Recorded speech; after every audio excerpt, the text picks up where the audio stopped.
What if there was a simple secret to not just living longer, but, living a life filled with real happiness and purpose right up until the very end? It sounds almost too good to be true, doesn't it? It really does. Well, that's exactly the fascinating idea we're diving into today. Yeah, we're exploring Ikigai, this really powerful Japanese concept. It loosely translates to your reason for being, or maybe the reason you get up in the morning. And our guide for this is the audiobook Ikigai, The Japanese Secret to a Long and Happy Life, by Hector Garcia and Francesc Miralles. A fantastic source. Absolutely. So our mission today is basically to pull out the core ideas from this book. We want to understand what's really behind the amazing longevity and, frankly, the joyful lives you see in places like Okinawa, Japan. Right. And crucially, how you, listening, can maybe find some tools or principles to uncover your own Ikigai. Exactly. Let's get started. Okay, so the authors kick things off by telling us how this whole exploration began. It was a rainy night in Tokyo, and they were discussing Western psychology, specifically logotherapy. Viktor Frankl's idea of finding purpose in life. And they kind of noted how logotherapy seemed to have, fallen out of fashion a bit in the West. Interesting, but people still need meaning, obviously. Exactly. That yearning for purpose, it hadn't gone anywhere. And that's when they stumbled upon Ikigai. So it fills a similar need. It does. It definitely helps people find their purpose, much like logotherapy. But they felt it goes maybe a step beyond. It's not just knowing your purpose. It's living it. Precisely. Living it daily. And the really striking part is its link to the incredible lifespan in Japan, particularly on this island, Okinawa. Okay, let's talk about Okinawa. The numbers are pretty wild, aren't they? They really are. I mean, just picture this. Nearly 25 people out of every 100,000 have lived past 100. Wow. Compared to the global average, that's huge. It's way beyond the average. It really suggests something fundamentally different about how life is lived there. And the authors even drilled down further, didn't they, to a specific village? Yes, Ogimi. A small rural town, maybe 3,000 people, and it holds the record for the highest life expectancy in the world. The Village of Longevity. That's the one. And when they visited, they were just struck by the atmosphere. How so? Incredible warmth, people laughing constantly. They felt there was, and this is a quote, something far more powerful than just natural resources at work. Like a kind of joy. An uncommon joy, yeah. Almost tangible. And they pinned it on this mysterious ikigai that seemed to infuse everything. So let's nail down the definition. We've said reason for being, reason to get up. Fundamentally, yes. The Japanese characters themselves combine life with to be worthwhile. Yeah. And you often see it shown as that Venn diagram, right? Where 4 circles overlap. Right, the sweet spot between what you love, what you're good at, what the world needs. And importantly, what you can be paid for. Though that last one is sometimes debated in the context of pure ikigai. Interesting. But here's a really telling cultural point. There's no direct equivalent in Japanese for the Western concept of retire, stopping work completely. Really? No word for it. Not in that sense of just stopping. And that speaks volumes, doesn't it? It highlights this deep cultural value placed on having a purpose, staying active, and engaged your whole life. That's a massive difference. It's not an endpoint, but a continuation. Exactly. And this isn't just Okinawa. This led researchers like Dan Buettner to identify other spots around the globe with similar longevity. The blue zones. Right, that's them. These pockets where people live significantly longer, healthier lives. So besides Okinawa, where else are we talking about? Well, there's Sardinia in Italy, particularly mountain areas known for strong communities and a specific diet. Okay. Loma Linda, California, a community of Seventh-day Adventists with remarkable longevity in the U.S. The Nicoya Peninsula in Costa Rica, where people are apparently working in the fields at 5:30 a.m., well into their 90s. And Ikaria, this Greek island where supposedly 1 in 3 people makes it past 90, living a very sort of traditional lifestyle. So 5 very different places. Yeah. Culturally. But they must share some secrets. They absolutely do. And it's often simpler than you'd think. Diet is a big one. Plant-based, mostly. Largely. Little meat, not much processed food.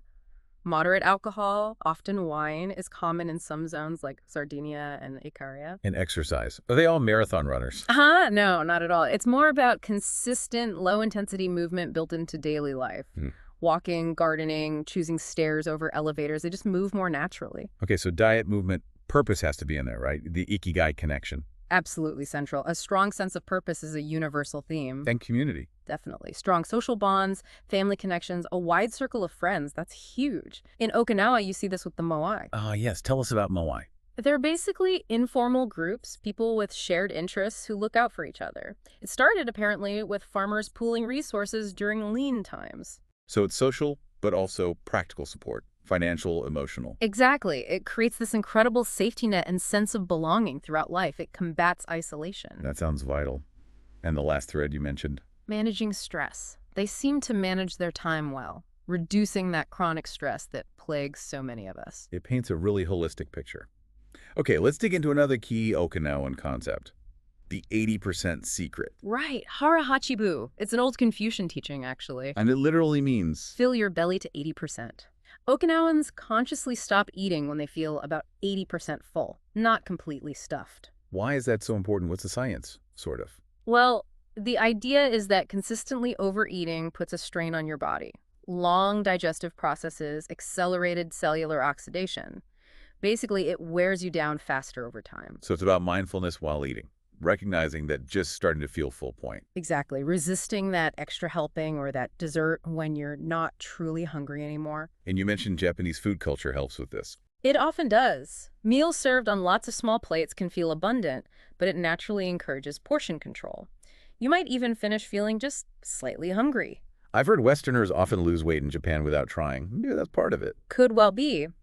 Okinawans traditionally consumed fewer calories, around 1,800, 1,900 compared to much higher averages elsewhere, and their diet is packed with nutrient-dense foods like tofu, sweet potatoes, fish, and loads of vegetables. Okay, so diet, purpose, community, movement, managing fullness.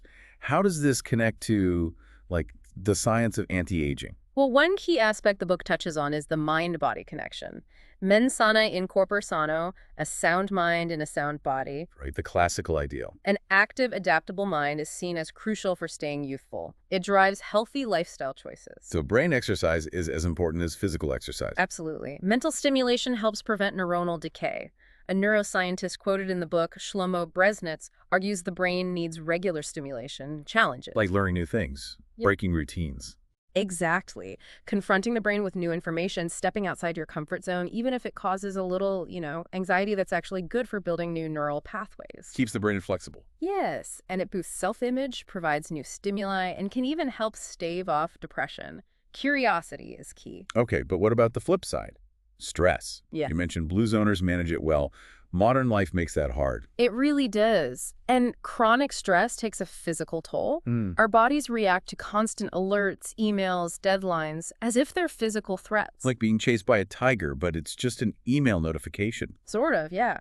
The body releases cortisol and adrenaline, and over time, this wears things down. It can damage healthy cells, even weaken our telomeres. Telomeres, those are the caps on our DNA, right? Like shoelace tips. Exactly. If they fray, our cells age faster. Chronic stress is linked to memory problems, hormone imbalances leading to depression, irritability, high blood pressure. The list goes on. So what's the antidote, besides moving to Okinawa? Yeah. Well, mindfulness is a major tool discussed, focusing on the here and now. Being present. Yes. Observing your thoughts and reactions without getting carried away. Yeah. Turning off that autopilot mode, like when you eat a whole bag of chips without noticing because you're watching TV. Guilty. We all are sometimes. Meditation, deep breathing, yoga, body scans, these practices help cultivate that mindful awareness. But you also said some stress can be good. Interestingly, yes. Low levels of stress, the kind associated with facing meaningful challenges, pursuing something you're passionate about that can actually motivate healthier habits and contribute to longevity. It's about the type of stress and your response to it. Okay. Another modern villain. Sitting. Oh, definitely. Sedentary behavior is linked to so many issues: hypertension, obesity, heart disease, osteoporosis, even some cancers. It affects us right down to the cellular level, doesn't it? Even those telomeres again. It seems so. And the impact is surprisingly fast. How fast? Get this, your metabolism can apparently slow down by 90% after just 30 minutes of sitting. 90%. That's huge. It is. But the good news is the fix is simple. Just getting up for 5 minutes can essentially restart it. So it's not about running marathons, but just breaking up the sitting. Exactly. Yeah. Walk for 20 minutes a day, take the stairs, play with your kids or pets, get enough sleep. 7 to 9 hours is crucial. Let's talk about sleep. Why is it so important for anti-aging? Melatonin. Mm. Our bodies produce this hormone during sleep. And melatonin does. It's a really powerful antioxidant. It strengthens the immune system, seems to protect against cancer, helps regulate insulin, might slow Alzheimer's progression, prevent osteoporosis, fight heart disease. It's a powerhouse. Oh, so good sleep hygiene is basically an anti-aging strategy. A key one. Yeah. And you support melatonin production with a balanced diet, enough calcium, sensible sun exposure, and avoiding things that disrupt sleep, like stress, alcohol, tobacco, caffeine close to bedtime.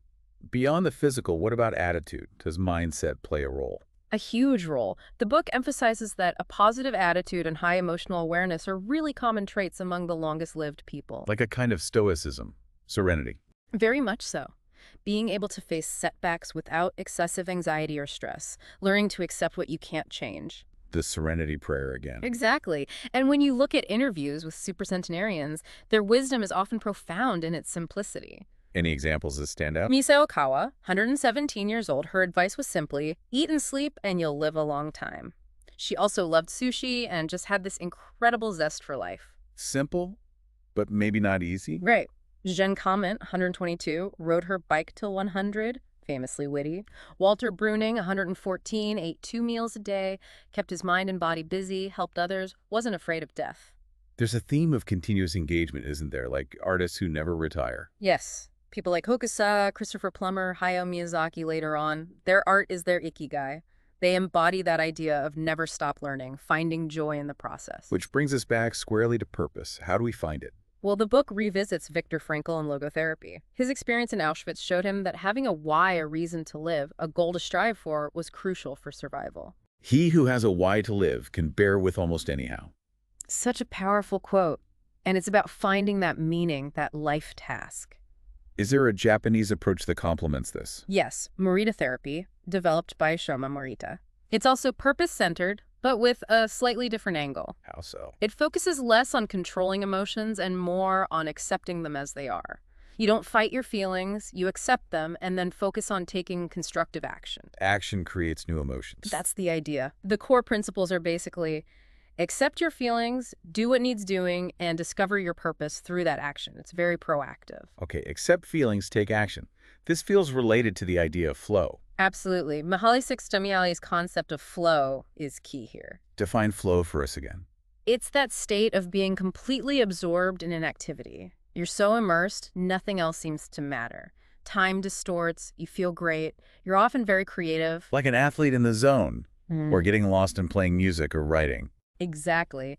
Bruce Lee's Be Water philosophy captures it well. It's effortless action, almost. How do we get into that state more often? Are there conditions? Csikszentmihalyi identified several. You need to know what to do and how to do it. You need feedback on how you're doing. Clear goals and feedback loops. Right. You need to perceive the challenges as significant, but also perceive your skills as adequate to meet them. That balance is crucial. Not too easy, not too hard. Precisely. Too easy leads to boredom. Too hard leads to anxiety.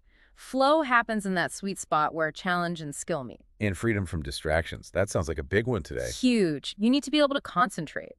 Which brings us to multitasking. The myth of multitasking. Pretty much, yeah. Research, like a study from Stanford mentioned in the book, shows our brains don't truly multitask. We just switch focus rapidly. And that switching costs time and energy. And leads to more errors and less retention. People who think they're great multitaskers are often actually worse at filtering out irrelevant information because their brains are trained to jump at every stimulus. Ouch. So, how do we fight back against distraction? The book suggests several strategies, simple things like designating screen-free times, maybe the first and last hour of the day. Okay. Turning off non-essential phone notifications, having specific times for checking email, not constantly reacting. Batching tasks. Yes, Yeah. and techniques like the Pomodoro technique focused work bursts followed by short breaks. Creating rituals around your work can also help signal to your brain it's time to focus. It's about intentionally designing for focus. Absolutely. And Japan offers some amazing examples of flow in action. The concept of Takumi master artisans, engineers. Like the examples in the book, the Toyota screw maker, the brush maker. Exactly. Incredible dedication and focus leading to mastery and presumably deep satisfaction and flow. Even Steve Jobs was deeply inspired by this dedication he saw in Japanese craftsmanship and engineering at places like Sony. He admired that blend of simplicity and sophistication. Yes, that aesthetic seen in Japanese art, zen, even food like in Jiro dreams of sushi. Jiro making egg omelets for years isn't boring for him. Because sushi is his ikigai.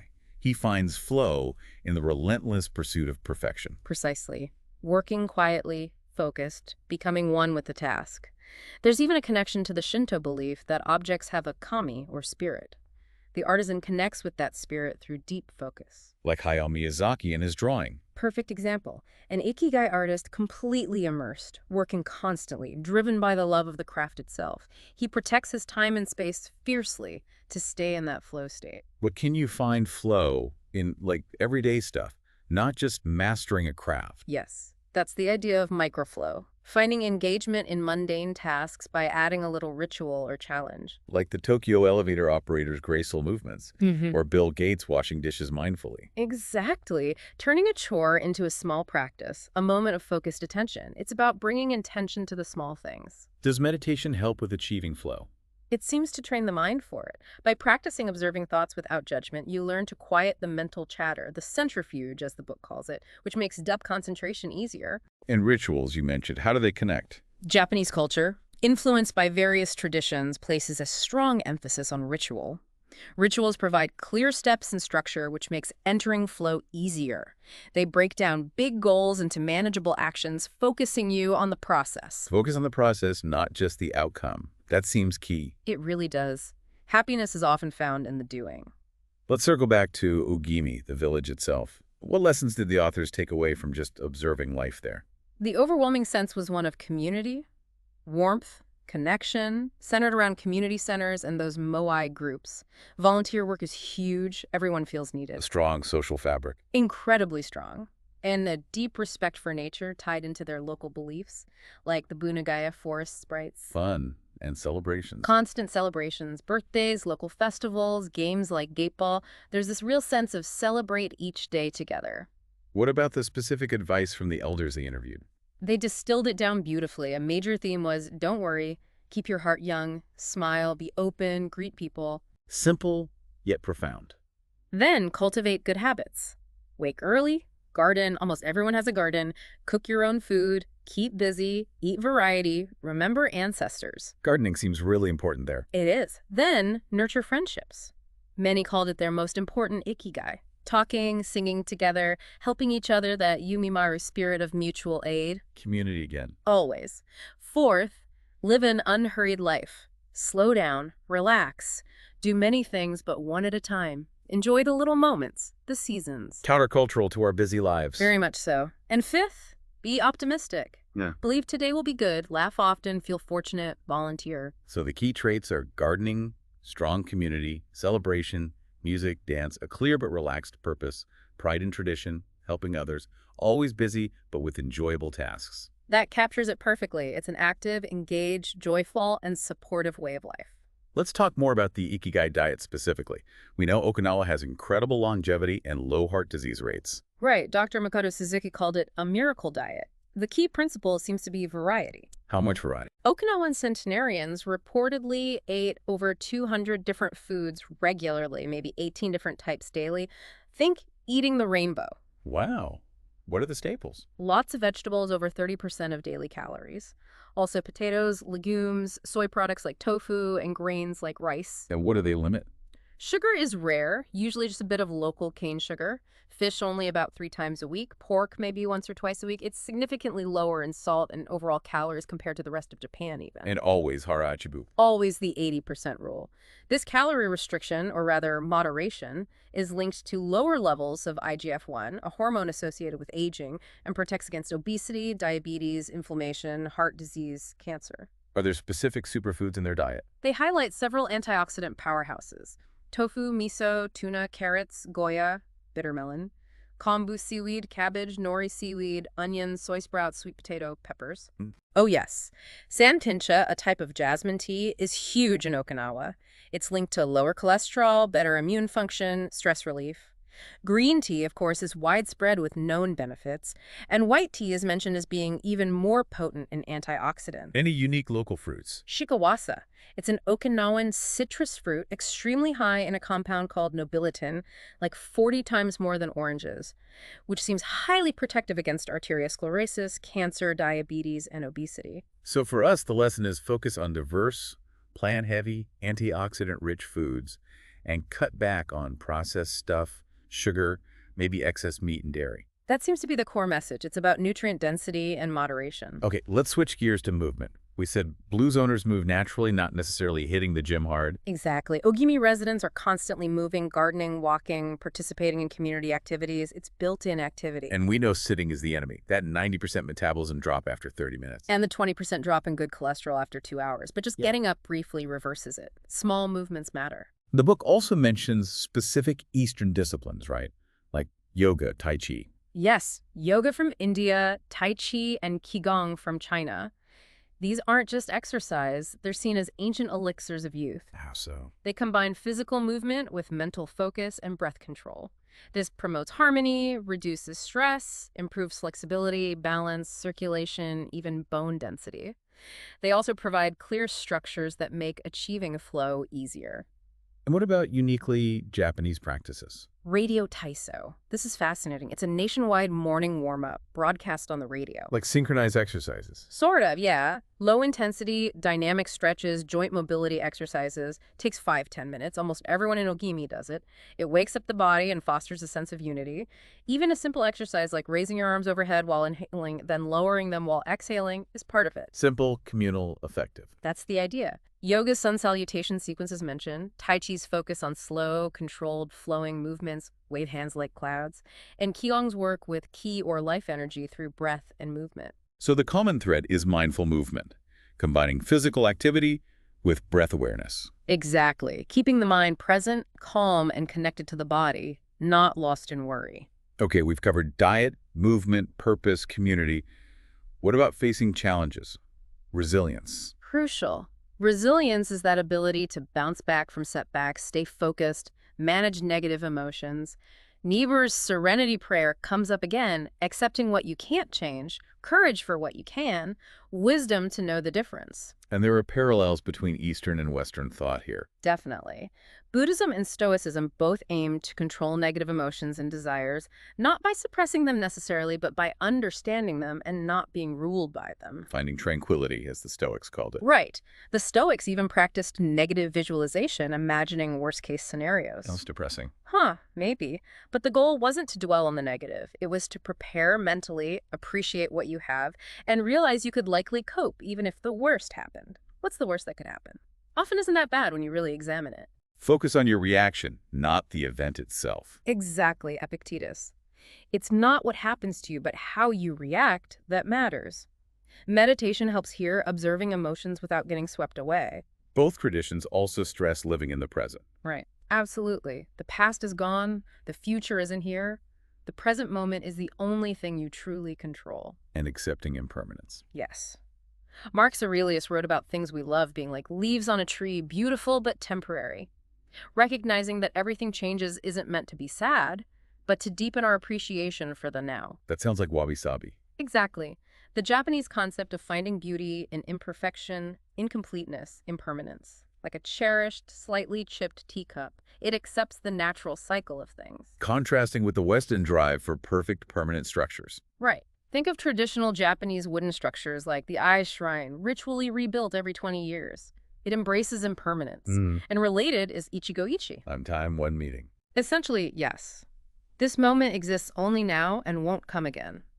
It's a call to cherish every encounter, every experience, because it's unique. Now, the book takes resilience a step further into anti-fragility. Yeah, Nassim Nicholas Taleb's concept, it's fascinating. So fragile breaks under stress, resilient withstands stress. And anti-fragile gets stronger from stress, from shocks, from volatility. Like, The Hydra in mythology cut off one head to grow back. Can you give a real-world example? Taleb uses the Fukushima tsunami. The nuclear power plant itself was fragile. It broke catastrophically.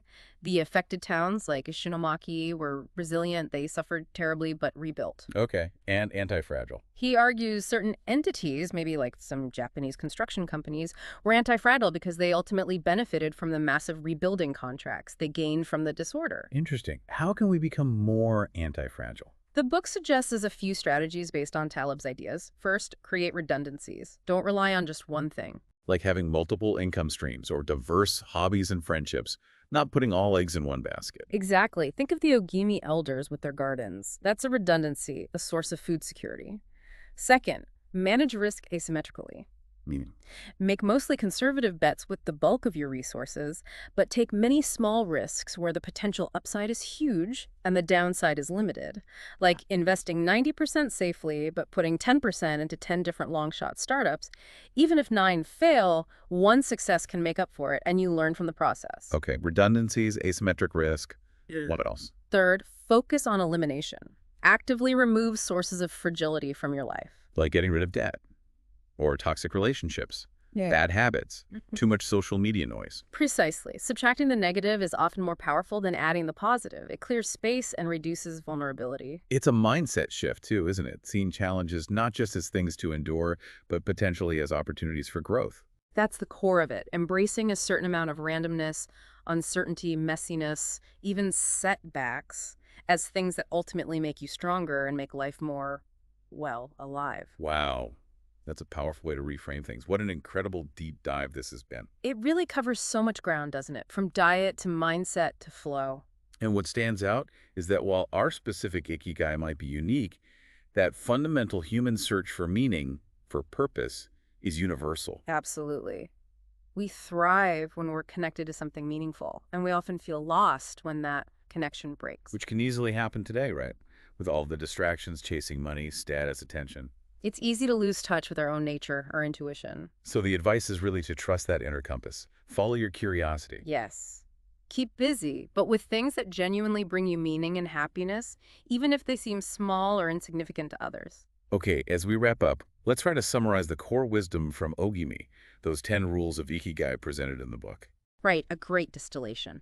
Number 1, stay active, don't retire, keep finding value in what you do. 2, take it slow.